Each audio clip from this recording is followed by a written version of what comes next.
Good morning, everyone, and welcome back to Word of Faith Response. Thank you so much again for listening to us. You have been hearing the truth about the Word of Faith Fellowship. You've been hearing the wonderful things that God has done in our lives, and we're so glad to be able to share that with you today. We have a wonderful family with us today that you're going to hear about.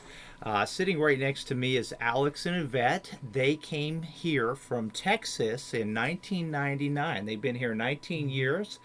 And then we also have Yvette's sister with us today, Emily, and she came here the year after in 2000. Now, we're going to hear an amazing, miraculous story from all three of these people, how they had an entire different life in Texas. And so I'll tell you, people, when I was hearing about their former life in Texas and how they were going down the wrong path, I couldn't even believe I was talking to these people. God has so transformed their lives. You're going to hear about Alex's life in gangs and all their lives involved, Emily's life in drugs, and it's truly amazing what has happened in their lives. And you're going to hear about the transforming power of God today in their lives. You're also going to hear about how God brought their other family members here from Texas. You're going to hear about how God brought their dad here, Yvette and Emily's dad here from Texas, and that his two prior wives are here in our church with us, and his current wife is also in our church at Word of Faith Fellowship, and all three wives, current and former wives, get along great, and they love each other. So stay listening, because we're going to hear how that all worked. And so for we've been talking now for quite a while about how God has a wonderful plan for your life. And this is something that's been taught at our church, at the Word of Faith Fellowship, for years. It's so clear in the scripture. In Jeremiah 29, God says a promise to us, and He says that He knows the thoughts and plans that He has for our lives. And He says those plans are for welfare and peace, and to give us hope in our final outcome. Isn't that good news that God actually has a plan for us, and His plan for each one of us is for welfare and peace. And I'll tell you, I need that. I need that welfare and peace. And so this is the plan that God has for us. We also have been talking about in Ephesians chapter 2, verse 10. It says that God has actually preordained and destined for us plans before we were ever born. And actually, when you read in the Amplified, it talks about these plans, and it says these plans are happy paths that God has for our life. So it is so good to know that God has this wonderful plan for our life, and it's a plan of peace, welfare, happiness, everything that you could ever want. That's the plan that God has for you. And so we've also talked about how the devil has a plan that he wants to destroy us. It's very clear in John chapter 10. Jesus actually said that the devil wants to kill, steal, and destroy our lives. He made it clear. And so we know that we do have an enemy. It's the devil, and that's what he wants to do. And so what we've seen so many times is that we've gone down the devil's path instead of the wonderful path that God has. And so that is part of what we're going to share about today, is how this family was going down the devil's plan for their lives, and how God just pulled them out of the pit miraculously. And so, it's so amazing in our church how we really have a lot of diversity. We have people that have come from all over the country. We also have people that have come from many, many different countries. I think right now we're about 17 different countries that have come here to Little Spindale at Word of Faith Fellowship. And the Bible talks about that. The Bible talks about how God will bring His people together. It actually references God will bring them from the north, the south, the east, and the west. And He will bring us together for His purpose. Because when God's called us together as one family, we're one. It doesn't matter if you come from Texas, or like me, Los Angeles, or from wherever else. Because God has His plan. He joins us together as one family. So we're going to hear about that. But I want to jump right into this. And so, Alex, I want to start with you. Will you go back into your younger years? Tell us how you were initially going down the devil's plan for your life. Okay. Great. Thank you, Mark. Yes, my dad moved up here, into the United States when my mom, we lived in Texas, and we were. I mean, we're a big family. There was 11 of us, and he owned bars. That's how he supported us. He owned bars, so we were always around the drinking, the smoking, the dancing, and all that. And then even our neighborhood. I mean, we had 9 bars in our neighborhood, and so there was gangs, there was prostitution, there was fights. Even our house got shot at. So it was just the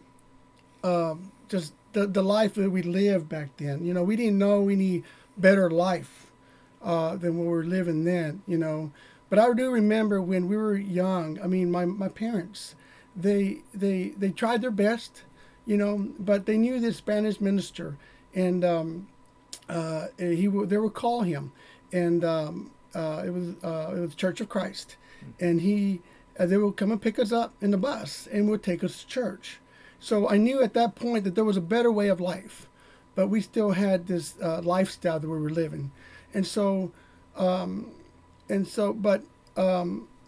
so that, and I knew that, you know, we knew about Jesus and we knew about God, and what he wanted to, you know, that he died for us, you know, but still we were so much in the world that you know, it just you know, we just didn't really change. And so when I went to the 7th grade, that's when things started changing for me, because that's at 12 years old I got into gangs. I got into a lot of fights. There was drugs in our school. There was the police was always there. We were always in the newspaper, and so that's the kind of lifestyle that I just knew, you know, and the drugs, and so finally the school was shut down, and because there was so much going on, and that's when we were totally bused to other schools, and that's how I met Yvette, my wife today, you know, and once we went to when I started going to her school, that's when I started changing, and the lifestyle of the drugs and a lot of the fights, the gang fights and all that, you know, that's when I started leaving all that, you know, and so. And you mentioned that you were in gangs. Was there any dangerous situations that you were involved in while you were in these gangs? Yes, I mean, I was shot at 3 different times, and like I said, my house got shot at. There, you know, so I could see the you know, God's hand on my life, you know, really, and it's just amazing how God pulled me out of all that, and so that's why I'm so grateful, you know. And you said that so you changed schools. They shut down your school. You ended up going to Yvette's school, and that's where you met Yvette. Yes. And so let's hear a little bit from Yvette, Yvette, about your younger years and where you were going down the devil's path for your life.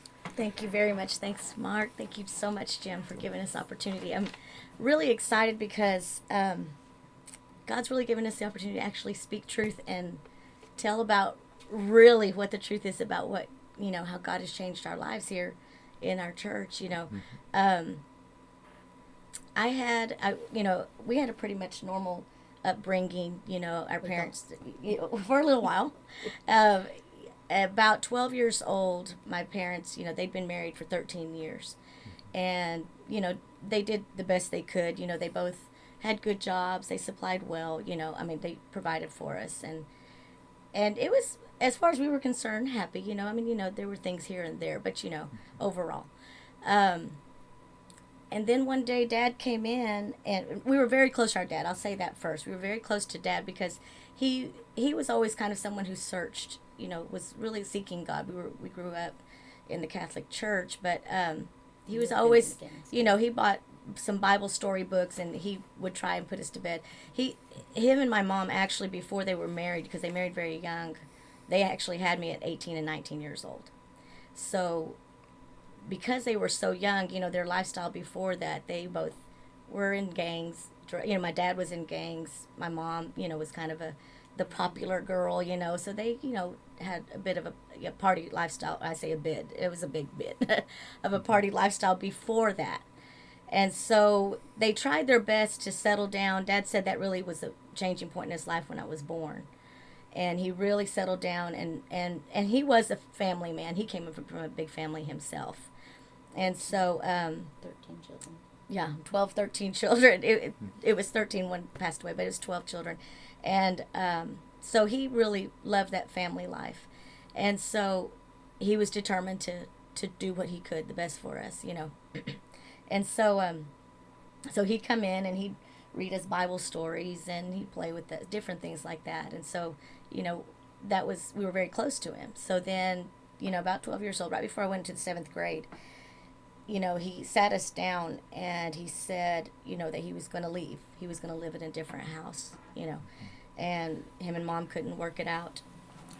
And they just couldn't work out different things in their life, you know. And so we were devastated. The housewife. Yeah. He really wanted. She didn't do certain things that he felt like needed to be done as a wife, and teaching us things. So. And so Cleaning the house cleaning was the one of the big house, ones. different things like that, you know. So we were devastated. We were devastated. I mean, it really was very, very hard. You know, I was older. Emily's almost 5 years younger than I am, and so she's pretty little. She's about 8 years old. Well, we cleaned the whole house the next day, from top to bottom, thinking that would change things and maybe Daddy would stay, but it didn't, you know, because obviously there were other reasons, but he was trying to break it to us as softly as he did. And we appreciated that. Later on in the years, we knew he was trying to, you know, Right. So not later, hurt us, but you know, and really the thing was is they were both having relationships outside of the marriage, you know, and so, you know, that, and I talk about them today, you know, no, like they're different people because like Mark Totally said, changed. you know, we're all together now, you know, we're all in the church now, and how God has really changed our lives. But so, you know, when I talk about them, it's as if I'm talking about somebody else, but, you know, so they were cheating on each other, and that drove them apart from each other. But Mom never kept us from Dad or anything. You know, a year later he got married. About a year later he got married and moved. We lived in West Texas, so at that point he moved to Dallas, and so you know we didn't see him as often. You know, we stayed in touch, visited, that type of thing. But he and Mom at that point dealt with it the best she knew. But in that, she turned to, you know, that party lifestyle. She turned to, you know, drinking and just seeking other ways, you know, to be able to satisfy that hurt in her own heart. and then she worked a lot. And to she try to worked a provide lot. for So we us. were by ourselves a lot. Mm-hmm. And about that same time, you know, we were young, and like Alex said, you know, we met in junior high. And so we became very close, and, you know, we actually had dated each other for 10 years, on and off, over that whole course of time.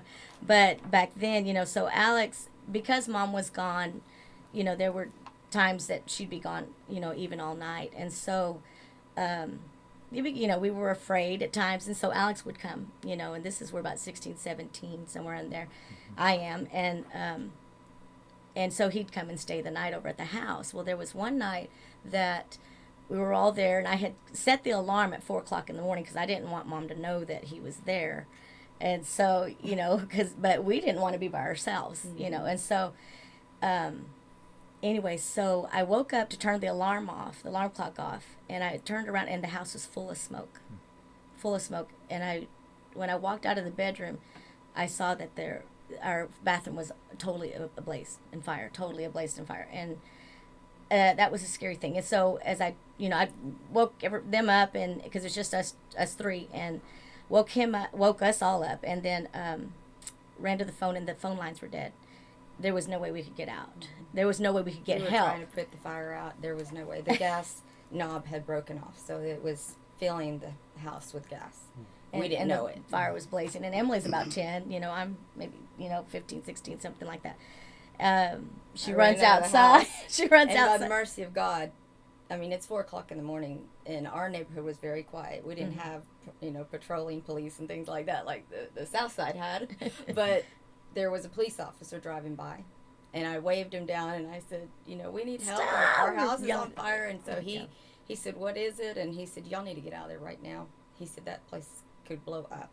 So we ran out, and I think Mom came home and maybe Yeah. the middle of that or at some point with fire trucks. Because we and couldn't the find her. police and everything. We didn't know there. how to get in touch with her. So that was kind of a change where Yeah.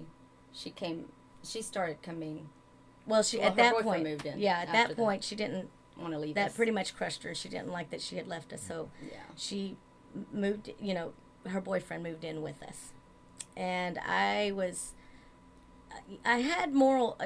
Somewhere in all of that, you know, they did put a moral foundation, high moral standards in my heart, you know, so, We were in the Catholic Church, yeah. and we knew the Ten Commandments. and our grandfather, And from our Bible stories our and things. grandfather was a deacon, so we had learned Yeah, right we- from wrong, so to speak. Right. And so, you know, I knew there were certain things you didn't do, you know, before you were married. There were certain things you just didn't do in your life, you know.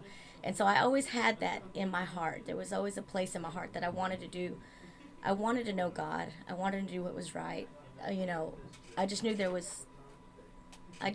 there was God. That's all I could say, you know. And so knowing that, I did not like that there was this man in our house, you know. I did not like that, you know. And of course I had, you know, I was with Alex, and I kind of stayed out of trouble that way. You know, I didn't do the party lifestyle. I never felt comfortable doing that. I tried, and I could not do it. It was just so hard for me to do that. I was so out of, like a fish out of water. Yeah. So, so at that point, I determined that I was going to move. And since Dad had lived in Dallas, I'd been there, you know, many times.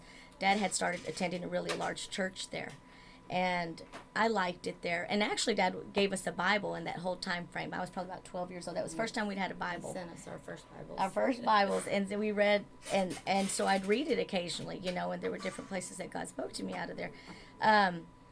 This is a long story. So we moved. I determined I was going to move. I was going to leave Odessa. I was going to leave after I graduated high school, and just go live with Dad and go to school there with Dad and his wife. And so going to Dallas, you know, eventually Mom and Emily, Mom couldn't my take mom was it. devastated when she left, and because we were very close. My sister and I were very close. We were all we had, us three in our eyes, and although we had a big family, but Mom, once she left, it was just a few months after that we had to go too. So Mom made away. Her boyfriend got a job transfer. She got a job transfer. I was pulled out of 9th grade, and all my friends, and it was pretty devastating for me to go to a new city, a big city at that, because Odessa's pretty small. It's not as small as Rutherford, Rutherfordton, but it's a little bit, you know, it's not big. And that was a very hard decision for me, because I almost stayed, which I think my life would have turned out a different way as well if I stayed. But thankfully, we did move. Your boyfriend moved. Yeah, and 3 months later, I had actually started dating Alex's younger brother at the age of 13, and kind of following in my sister's footsteps and my mom's footsteps, not knowingly, you know, doing that. But I began a long-term relationship at the age of 13, and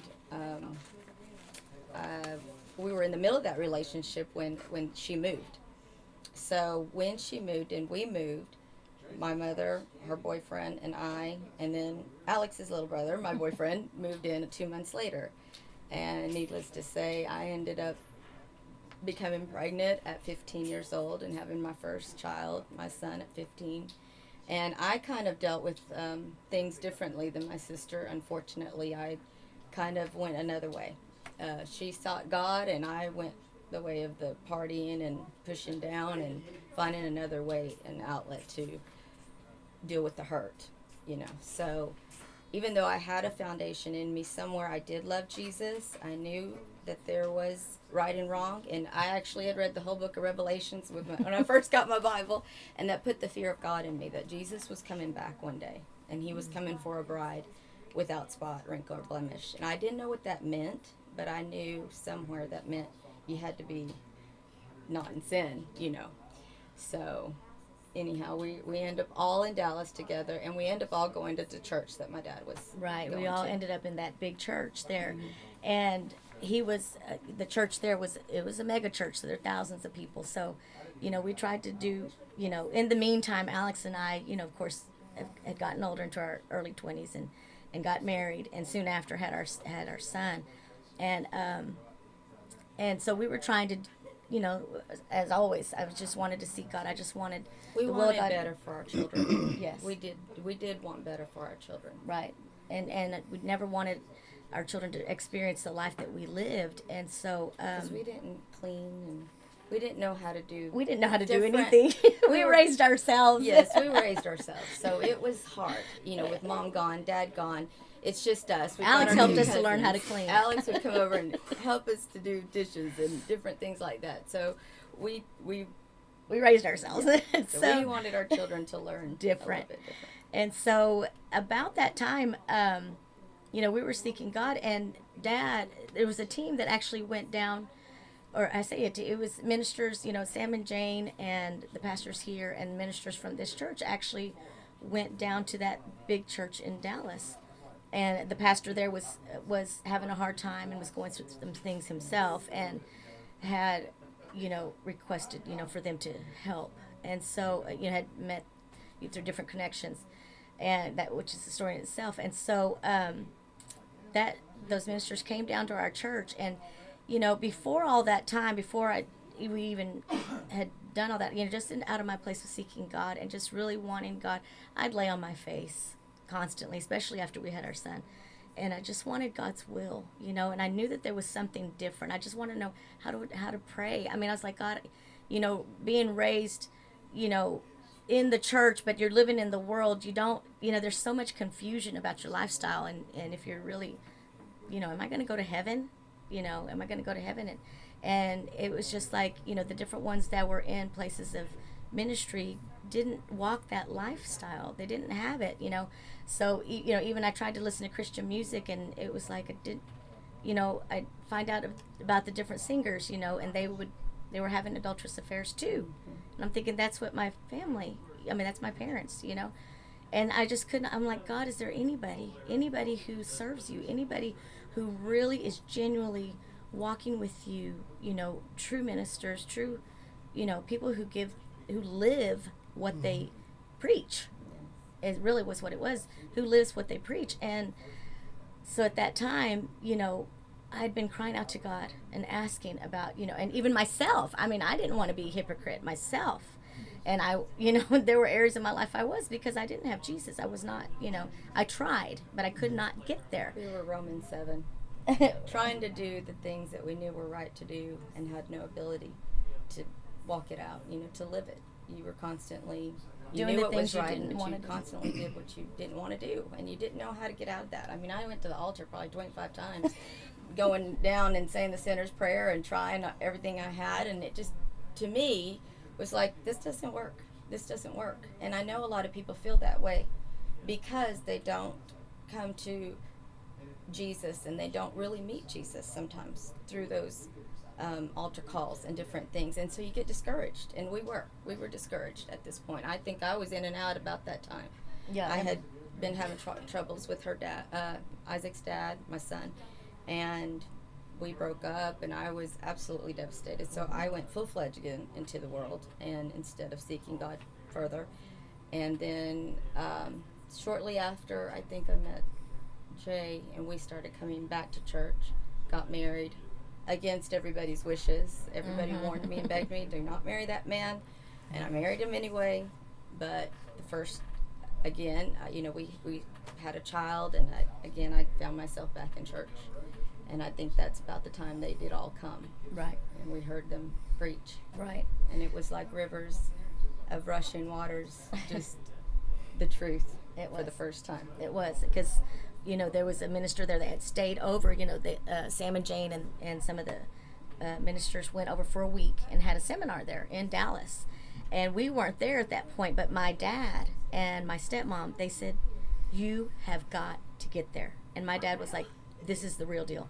This is the This real is what I've thing. been looking for. Yeah, he all said, this my is it. life.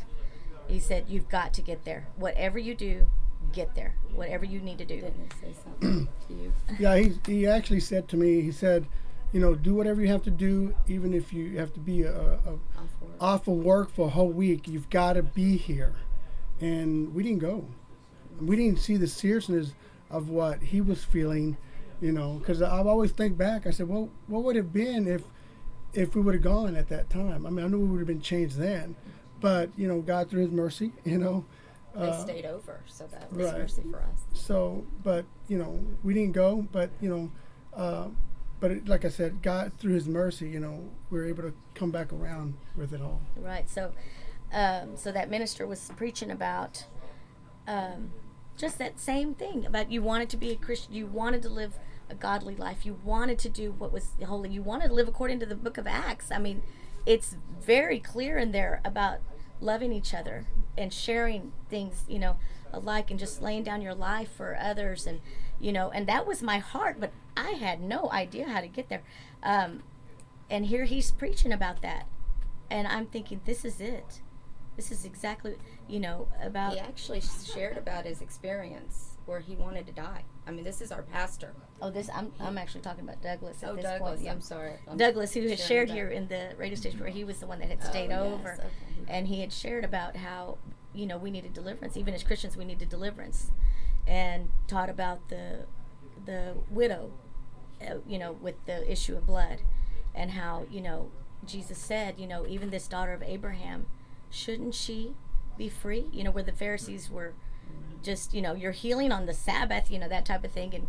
But shouldn't she be free, this daughter of Abraham? So right then, she wanted God. She had God in her. She wanted what was God, but she needed healing. And that's what we needed, was healing and deliverance. And so that was everything I wanted. I'm sorry. I'll go back and clarify what I was saying.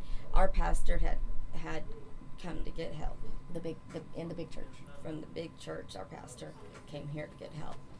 And so they had come there as well, too, because he did need our help in the big church. And so that's where he did demonstrate. And I know we're going to run out of life time has here. I have a changed. feeling. I know we're running close, but one of the main things I want to impress upon you today is when he came back from here, we knew there was a big difference in his life. We could see it. And he shared about how he was almost to the point of death, wanting to die because he had gone through a lot of stuff. And so he taught about deliverance and prayer, strong crying, travail, groanings. And when he did that, he demonstrated it.